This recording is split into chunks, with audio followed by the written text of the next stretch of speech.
Hello, everybody. Welcome to another episode of the Pivoted Success podcast series, hosted by Sean Cochran of TCC Canada and myself, Jared Goldsmith from ESAX. Today, we're very pleased to be welcoming serial entrepreneur Karla Briones, a founder of Freshie and Global Pet Foods, and probably a few more businesses. Hopefully, we'll have a chance to get into that. Karla, thank you so much for joining us today. Thanks for having me, guys. Happy to be here. Oh, Karla, we hear so many times, especially those who have some sort of restaurants, food business. It is one of the most toughest things generations have faced. Tell us a bit, well, before we get into that, Karla, tell us a little bit about your background. How did you end up in Ottawa, and how did you become such a successful entrepreneur all these years? Well, I'm originally from Mexico, so I came to Canada when I was 18 years old in a U-Haul truck. Actually, we ended up driving all the way from Mexico to Canada. It was the longest 6 days of my life in a U-Haul with no air conditioner, no radio, and a cat on my lap. And then I would like to say the rest is history, but there's so much in between. I come from a family of entrepreneurs. My dad's a veterinarian doctor who eventually ended up going through a lot of his own issues of trying to recertify in Canada. Many years later, eventually he ended up opening his own practice in the Ottawa area. And I always say entrepreneurship is contagious. You speak to an entrepreneur and you just get so buzzed up because everybody's so excited about their businesses. I love it. I've been talking to a lot of entrepreneurs myself over the years. If you really want to get where you're going, hang out with other entrepreneurs. It's so refreshing. Refresh, absolutely. Get it? Refresh. Yeah. So eventually I decided to follow my parents' suit and then ended up opening first Global Pet Foods. And then about 6-7 years later, I opened up Freshie because, how hard can it be running up a restaurant? And oh my God, famous last words. So I ended up getting into the restaurant industry just because I was into healthy food and a healthy lifestyle. And there wasn't anything like Freshie in the Westboro area, which is where I ended up opening. And it is a tough business, man. It is one of the toughest industries to be in is the restaurant and the food industry, but it's also a very rewarding one and one where you end up learning a lot on the spot right away. So yeah, it's been a tough go with COVID, but there's also been some really satisfying moments as well. Well, that's one of the reasons why we really were very pleased to have you on the podcast to hear about some of those moments. Because as I mentioned earlier in a bit of a preamble, we want to hear about some of the ways you've adapted your businesses to offer inspiration, knowledge, and support for those listening or watching on YouTube. Yeah. I think feeling those harsh points. I mean, we all hit that point in March where you were like, okay, well, this is a bit weird. I guess we'll have a couple of weeks off. That's not the end of the world. Yeah. And then it was a couple more weeks. Then it was another month. And you're like, okay, well, this is permanent. So this is scary. So for you in particular, I mean, especially with a retail and a food business, I mean, what was that like, that initial sort of first few months? I mean, where was your head at? Because I know a lot of us were very scattered and concerned, obviously. Mm-hmm. Well, my head was definitely at the beginning, it was in panic mode, right? Like for the first few days when everything settled in saying, oh my God, this is not going to change anytime soon. But then something really weird happens. And I think it happens to a lot of entrepreneurs is that pressure kind of kicks in this do or die feeling where it's almost like this adrenaline rush where you're just doing without really thinking much about it. And it's almost addictive because you get so excited about creating a new idea and launching that new idea sometimes within hours, and you're testing it and then it doesn't work and then you move on to the other one. So it became a really intense time. And it still is, but I mean, at least we now know that this is gonna go for much longer. But in that moment, it was just so intense, and there was just this adrenaline rush of just iterating whatever we were trying, just to make it work. And it was almost addictive, and it became actually kind of exciting in a kind of weird way. Because when you have your business and your business is going well and you go about your day and your operations, it kind of gets a little boring sometimes.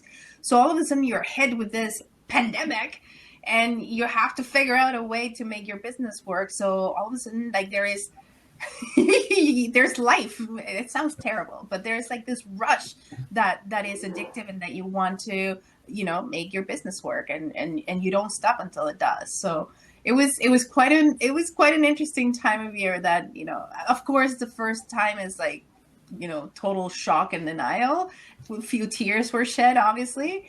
And then after a while it's like, all right, let's just get to work. So, well, yeah. Sean hit a couple of good points there. Like, let's go back to the March. What happened?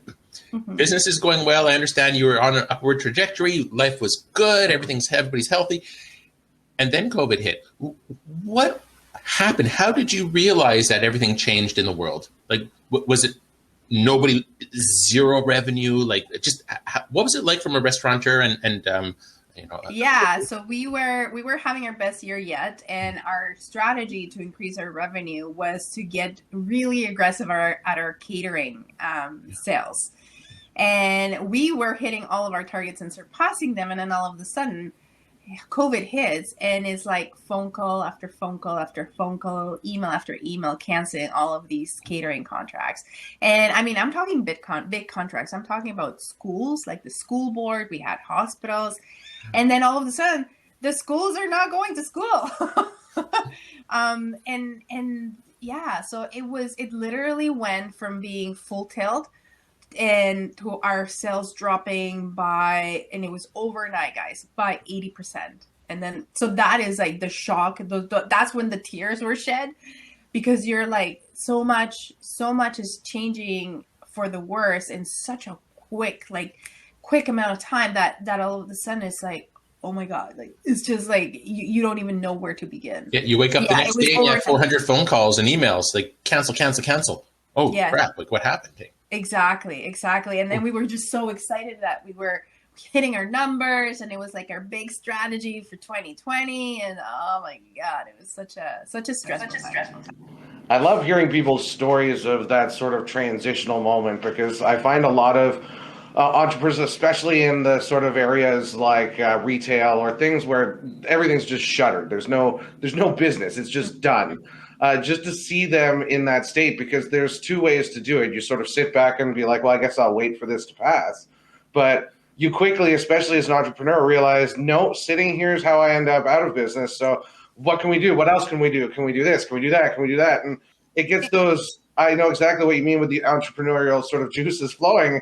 And it gets kind of exciting in the sense that you're trying to figure it out, assuming you can find a right path to get out. But I mean, at least it gets those sorts of things going, and it switches things up from mundane. But having gone from your best year to your worst year, what was the biggest thing that you found that you guys were able to do to turn that around and sort of make the most of this awful situation? Yeah, so we started, I mean, obviously at the beginning is the shock, and then trying to get out of that shock. I'm a big believer in community involvement and in not working alone, because if you try to work alone and you try to do it all on your own, it's going to be very lonely, very hard, and you're going to be going against the current. So what I ended up thinking about was like, okay, how can I involve the community that I normally support through fundraisers? Like I gave a lot of gift certificates, and everybody who would ask me for something, I would give them. So I'm like, how can I involve the community for a bigger or a greater good that is going to be a win-win-win for everybody? So then that's when I realized, hey, my brother's he's a healthcare worker. And he was telling me one day how exhausted he was and how hungry he was. And you don't tell a Latin person that somebody's hungry, because we're going to be like manja, like feeding everybody, right? So that's exactly what happened. My brother told me he was hungry, he was tired.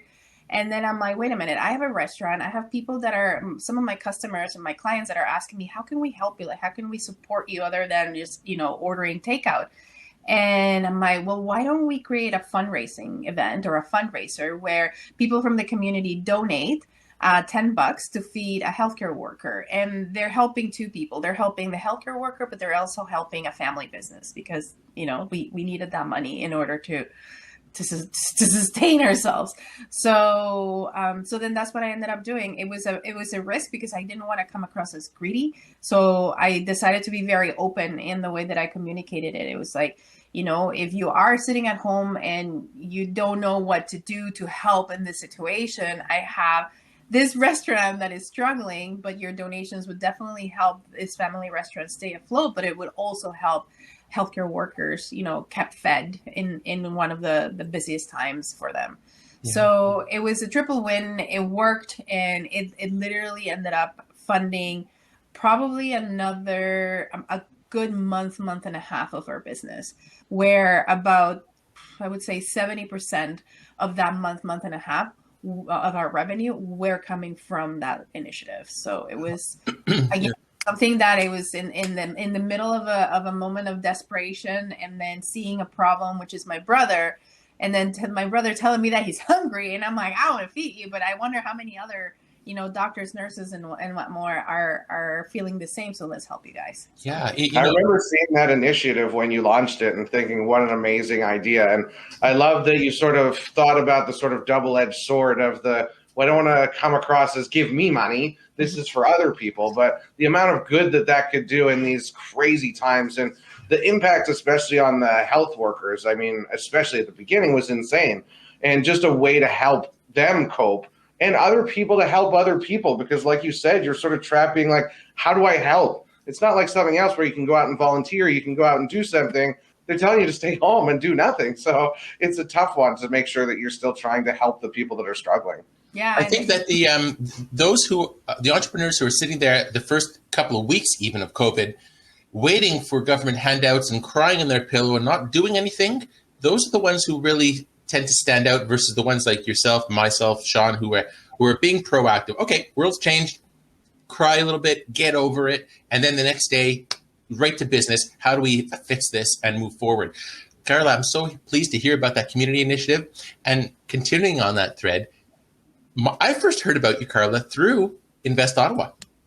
And I know you're extremely involved with the community organization. It's true to my heart, getting involved in community, promoting the ecosystem, and the Ottawa Board of Trade. Tell us a little bit about how that is, how you were offering your assistance through some of these great organizations in town.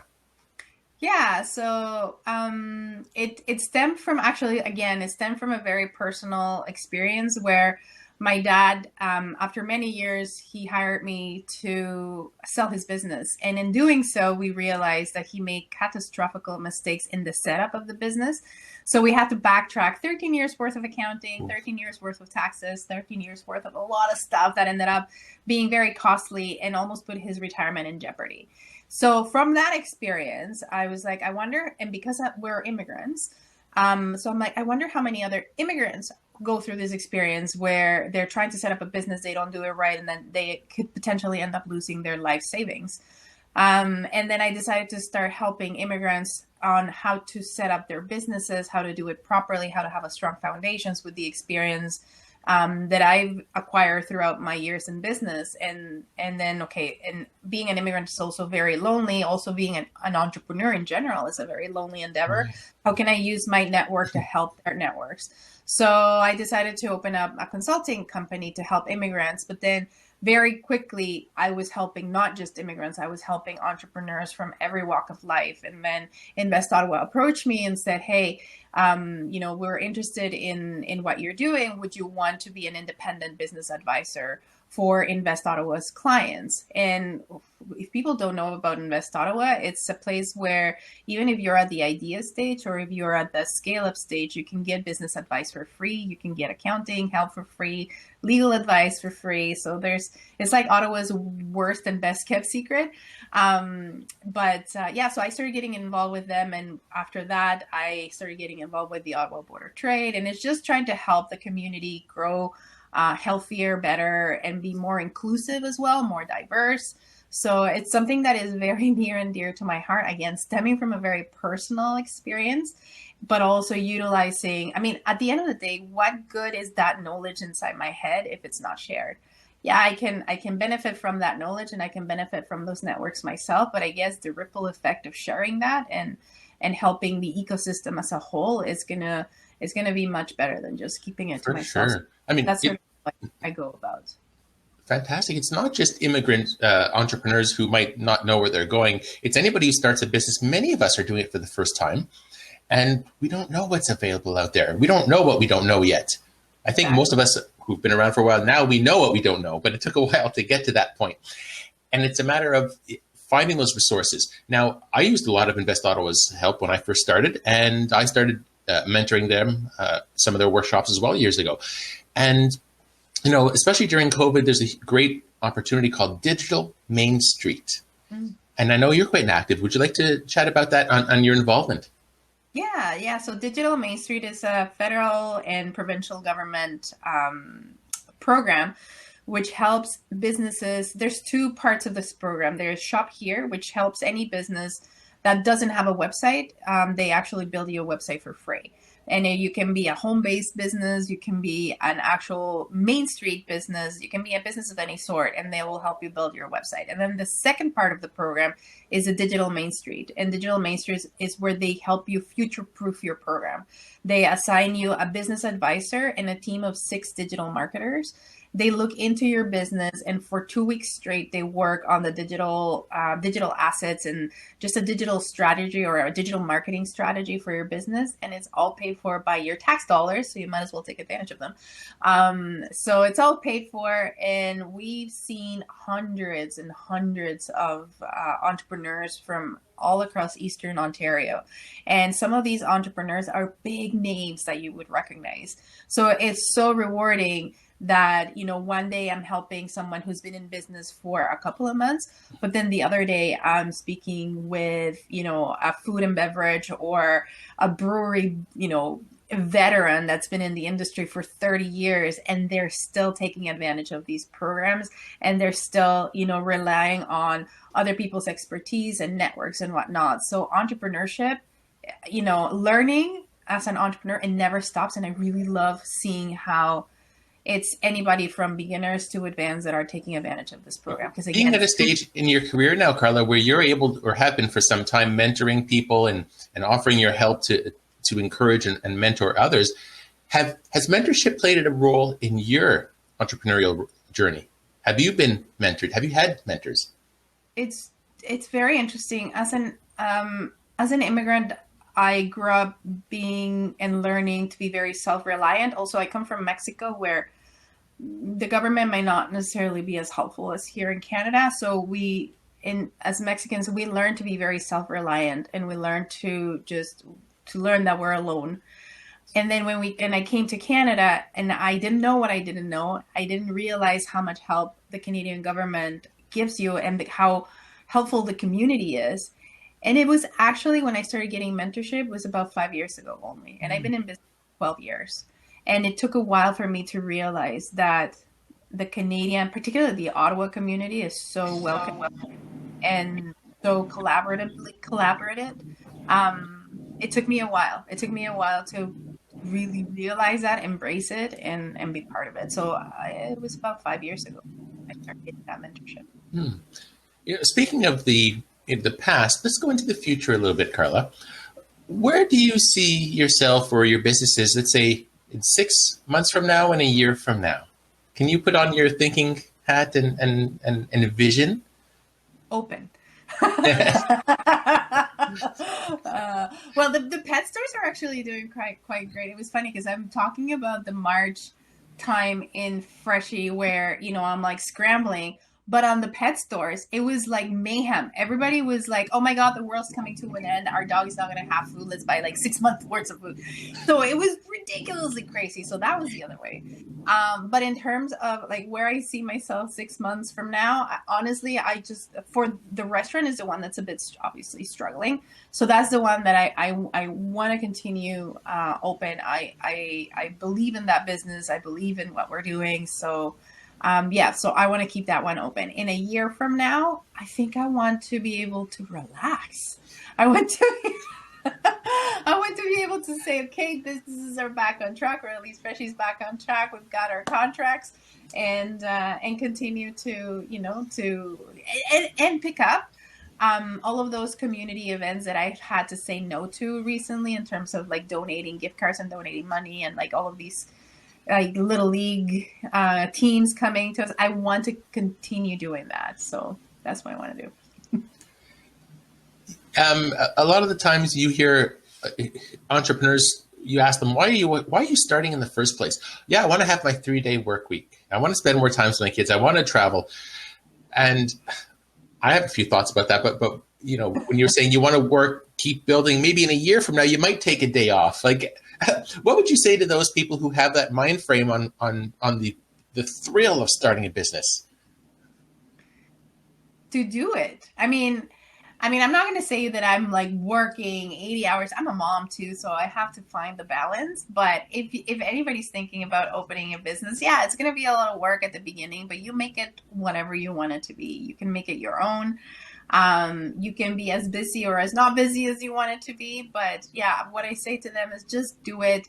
Analysis paralysis can be the worst enemy you can have. So at the end of the day, done is better than perfect, and it's, you know, it's progress, not perfection.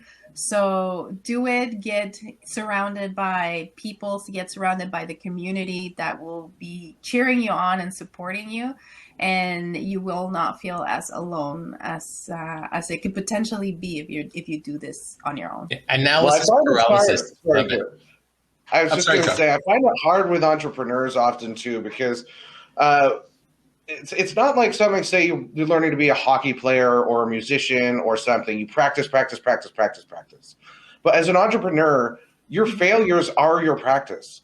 And people see it so much as like, I'm defeated, I've failed personally and all these things, but that's your practice. And you need hopefully little failings on the road to sort of greatness. But I mean, it's a lot of that stuff that you have to not get bogged down by and just really let it affect you, because you have to be positive and keep going, because those little failings are what's going to hopefully point you in the right direction for what you have the passion for or the interest in or the success, right? Yeah, no, absolutely. Absolutely. It's a mental game at the end of the day, being an entrepreneur. And that's why it's so important to surround yourself with other entrepreneurs, because, you know, there's going to be a moment when you're going to be down. And if you have a group or a community surrounding you, that's going to be the community that is going to pick you up and is going to be cheering you on. And it's going to be like, listen, there's nothing more powerful than to hear from somebody else, not just their successes, but hearing, listen, I've been in that floor where you are right now, and it sucks. But let me tell you, here we are to help you, to pick you up and to cheer you on, whatever you need. We're here, but it's going to get better. But we've been there. We know exactly what you're feeling. And just hearing those words from other successful entrepreneurs, it makes a huge, huge difference. Yeah, and I can't agree more with the community and all that sort of stuff, especially for entrepreneurs. I mean, just realizing that there's voices out there, especially with the isolation and everything that we're feeling right now, it's so important for people to connect, even if it's virtually or whatever, to realize that there's people out there. This isn't the end of the world. I promise we are going to get through this. But it's so hard in your silo of entrepreneurship or solopreneurship often to just think that this is all happening to me and I don't know what to do anymore. There's no support. There's no anything, right? Absolutely. Karla, we know it's more than ever. you have so much knowledge to express, and I'm not sure if some of our listeners caught it, but you said 2 words earlier: analysis paralysis.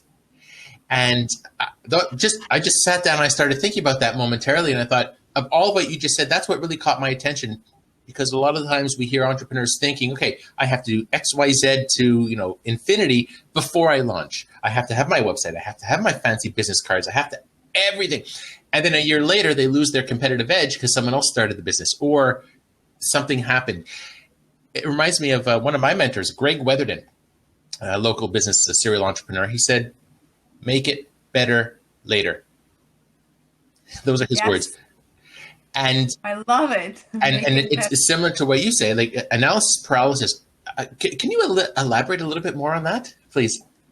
Yeah. So, I mean, I think it's happened to everybody. And I guess we you know what? I think it's, okay, I'm going to get in a little heated subject, but I think it has to do with your university or college degree, because we're taught in university and in college to, create a thesis and to really do the research and to really put the quotes and the citations and so all of a sudden you're creating this so much work for 4 pages of an assignment. And in entrepreneurship, it's all the way around. It's like you do it, man. Like you just do it. If it's not right, you iterate, because if you start taking time to take a look at the citations and the quotes and putting, all of that together, it's never going to happen. Because it's never going to be perfect. Spoiler alert, a business is never going to be perfect. A business is always going to be evolving. It's going to fail. There's going to be like hiccups along the way, but it's just going to be an opportunity to make it better. So if we stay in that analysis stage, you're going to have the most beautiful business plan in the world, but what is a business plan worth versus an actual business that is open, generating revenue, making mistakes, but then you're learning from them. Yeah. So the analysis paralysis, it happens to everybody, I think. And then at the beginning, but then once you get into the business, once you start seeing that there is traction, it's addictive, man. It's like you forget the paper and just like start doing. One of the reasons I loved hanging around other entrepreneurs, going to networking events, is hearing other people's stories, maybe some of the words of wisdom, but hearing what works for people, what doesn't, getting a good pulse on the community, the initiatives happening around town. Because if you try to do it all silo, you think I'm good at Facebook. I know how to do a website. I don't need anyone else's help. And you might not be getting as much traction. Exactly. And you might not be getting the connections that you need that will help you grow your business too, organically, by referrals or by recommending you, or by supporting you. Like growing your business is not always about a financial exchange. Mm-hmm. Growing a business is also about exchanging goodwill, exchanging branding, exchanging partnerships, collaborations, and that's being more of a 360 or a holistic entrepreneur, and stepping away from just the financial, like going to a networking event. I hate going to networking events where people are like shoving down business cards because they want me to buy their products. It's like, that's like wrong. I'm so encouraged to hear this. I preach that. I have hundreds of videos on YouTube talking about entrepreneurship and networking, and a whole bunch of them are about the concept of connecting with other people, not giving a sales pitch, developing, nurturing these relationships. Because there's nothing worse. I agree, Karla. You go up to somebody, hey, Jared, nice hat. Here's my business. Here's my card. Here, you got to hire me. Here's my sales pitch. I'm like, whoa. Nice to meet you. What's your name? Anyways, I can totally relate. Yeah. So it's just looking at your business as more than just a financial transaction, and just as a way to develop a relationship with other entrepreneurs, with your customers, whoever. I mean, all of this, so I'm probably preaching to the choir. But Karla, I mean, being a small business owner, like I'm sure you have quite a few staff now, but thinking back, I would say one of the values of being a small business is that, something doesn't work, you change it overnight. Like how easy or hard is it for established businesses like yourselves to initiate those high level changes? Like, do you need to redo all of your your plans, your scheduling? Like, everybody has to be on board. Like I could just imagine the process involved. Yeah, so operations wise can definitely be a nightmare. You really have to have a lot of really good buy-in from your staff. For example, COVID in our shops, in the retail shop, operationally, it's been a nightmare because it's not that. I mean, we have the online website or the online e-commerce site that we launched because of COVID, full tilt. But then all of a sudden, we are now, we added an extra business model. We are the retail, but we're also an online retailer. So operationally, all of a sudden, we added another layer of intricacy, because now we're a warehouse and a distribution center, but we're also a retailer. But we needed to adapt, and we needed to do it quickly so that we wouldn't lose on the opportunity for business. But we also really needed that buy-in from our staff and that buy-in on the operations. And I think the way that we did it and the way that helps us is that we let the staff dictate a lot of these operational steps. So we're like, hey, this is the problem. This is our solution. What do you guys recommend? How can we make the solution that we have in our head? How can we make it better with your ideas, with your input? We need your input, because at the end of the day, they are the front line. They're the ones that are on the line, and they're the ones that know how, operationally, if it will work or not. So their input is key, and their buy-in is key. That's really nice to hear, because so often you hear organizations start top down and then give out, here's the law, here's how we're going to change it. But by engaging your staff and stakeholders, hey guys, we have this issue. How would you suggest we solve this? Because everybody has a stake in the business. Absolutely. Absolutely. And also our businesses, I mean, I think overall, I have about 60 staff, give or take, depending on the season. But on the shops where it's a very tight knit staff. So and we've had staff that have been with us for 12 years, 10 years, 8 years. So we want to keep them.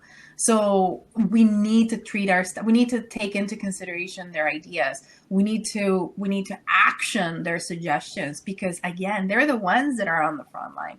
They're the ones that are dealing with all of the hiccups in the operations of the business. So why wouldn't we take their advice? We'd be dumb not to, right? And again, they have the best interest at heart for the business as well. So it only makes good business sense to bring them to the table.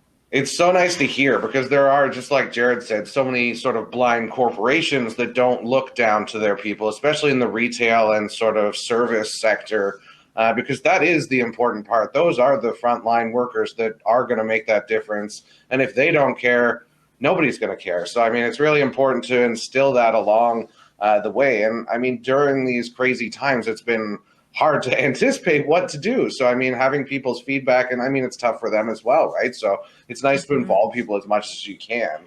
Going back just quickly to your, I guess more the food business, after the initial sort of program that you put together for helping the healthcare workers and all that, was there anything else that really helped you sort of turn things during the open today, close today, open today, close today environment we've had for the last sort of year? Yeah, so we became a grocery store. So I started taking a look at, because you can only ask people for donations for so long, right? And then I started taking a look, okay, so how else can I bring money? People are not coming in for lunch because they're not in their offices. So I'm looking at my supply chain, and I'm looking at the issues that grocery stores in keeping stock. So I'm like, hey, I have a very healthy supply chain. I can create grocery boxes and sell these grocery boxes to my customers. So I launched a grocery box, initiative that also held me for another couple of months, and until, everybody was afraid of going to grocery stores too. So I'm like, don't worry, we've got the vegan box, the vegetarian box, the gluten-free. Like it's crazy how ingenious one can get when you're in pressure and when, you have to pay your bills. So I just looked around and say, okay, I have a healthy supply chain. I have items that I don't want them to go bad, that they'd probably be getting better use much quicker if I sell them as groceries. So that was another initiative it was short-lived. It was probably about 2 months until everybody, like all of the grocery stores, started going online, and then they started doing this. But at least it was like, nobody else is doing it. I don't have time to think about it. Let's just get in there now, and then just have a first mover's advantage, at least for the first window of opportunity. Right. So that was another initiative. It was kind of crazy. It was surreal. I was looking at myself going from door to door delivering these grocery boxes to my customers, and just like laughing at myself and shaking my head saying, oh my God, never in my life would I ever imagine myself doing this. Well, it was fun. Carla, I was going to ask you, humans are creatures of habit, and those who appreciate the fresh food, the options that Freshie has to offer, do you think that would be a service offering you may continue in the future? I thought about this, but yes and no. I don't think it's profitable enough to continue doing it, because there's a lot of the big grocery stores are doing this already, where they, you can buy online, they can deliver, you can go pick up. So I think, again, what we do best is food. What we do best is catering, takeout, meals. I think that's where I'm going to continue focusing my attention in. And hopefully I won't be in the situation where I need to come up with a grocery store. Well, to save you time from you having to go and deliver boxes, Sean and I interviewed another local entrepreneur, Jen Hayward from Deliveries. Yes. Actually, she does my deliveries for Global Pet Foods. For my online store. Yes, it's a great partnership. That's fantastic. Well, yeah. Okay, Sean, do you have any other questions for Karla? I was just going to say, Karla, as we're sort of hopefully ticking towards the end of this pandemic, I mean, we don't see an actual end in sight, but it's starting. Is there advice for entrepreneurs, solopreneurs that you could give that would help them as we sort of reignite our businesses and sort of look to that other side of this nightmare? Yes, and it's going to be get involved in the community. It's been a saving grace for me. That's actually because of the pandemic, I ended up joining the Ottawa Board of Trade. And it is crazy how much support, just like networking, but more like being part of a community, be actively part of a community that is going to work together towards a specific goal, because then you don't feel like you're at this alone. Because we have the social distancing, which all just to begin with, that is, enough to make you feel crazy by being alone at home. But then trying to do your business alone, trying to manage this craziness on your own, it's enough to make you go crazy. So getting involved in the community, finding that group, that support that is gonna, at the very least, hear you out whenever you're feeling frustrated is just so good for your mental health. And in the end, it's going to be good for business too. But getting involved. And I know that sometimes it's hard to look up from your business because you're trying to get, save your business. But getting involved and volunteering, 1 hour a week, or just get involved. Yeah. I mean, so many times great opportunities happen because it's the people you're talking to. And if you're just working on your business, so focused in your business, got to make ends meet. You have to meet your sales goals, and you're not realizing the long-term value of community, then you might want to sit down and reevaluate. That could be an issue of the analysis paralysis by getting out in the community and helping others and seeing collaboration. Yeah, and then you end up learning from best practices from others too, which gives you a new, fresh look of your business. Sure. So yeah, getting involved 100%, especially now. Well, thank you so much, Karla. So I'd like to thank our special guest, Karla Briones from Freshie and Global Pet Foods here in Ottawa.